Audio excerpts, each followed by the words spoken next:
J'étais en train de me demander comment avait été inventé le basket. Oui, je me pose beaucoup de questions sur la vie. Tu t'es jamais posé cette question?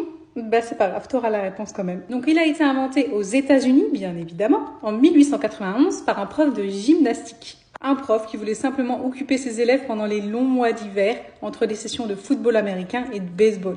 Tout bêtement quoi. Donc il a débuté en plaçant 2 caisses de pêche en bois, donc dans ce style j'imagine, sur les rampes du gymnase. C'est un étudiant qui a décidé d'appeler ce sport le basketball. Pourquoi? Parce que ça impliquait d'avoir un panier et une balle, tout simplement. Comme les paniers avaient un fond, à chaque fois qu'un point était marqué, l'arbitre devait aller chercher le ballon dans le panier.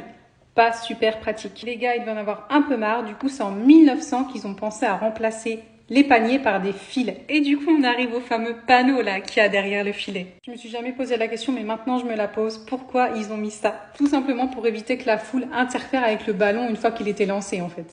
Bien pensé. Vraiment pas mal. Et au passage, j'ai trouvé d'autres petites infos intéressantes. Petit bonus. Le plus grand joueur de l'histoire de la NBA s'appelle George Muresan, je sais pas si je prononce bien, et mesurait 2,31 m.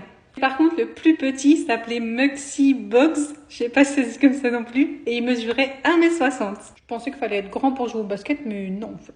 Et ça, je pense qu'on le sait tous, Michael Jordan est considéré comme le meilleur joueur de basket de l'histoire. C'est d'ailleurs sa marque de chaussures que le plus vendue, les Air Jordan. Faut savoir que ces chaussures étaient bannies de la NBA, qu'il n'avait pas le droit de les porter, mais qu'il le faisait quand même. Ça lui valait de se prendre une amende à chaque fois. Et apparemment, la NBA a éventuellement abandonné cette règle.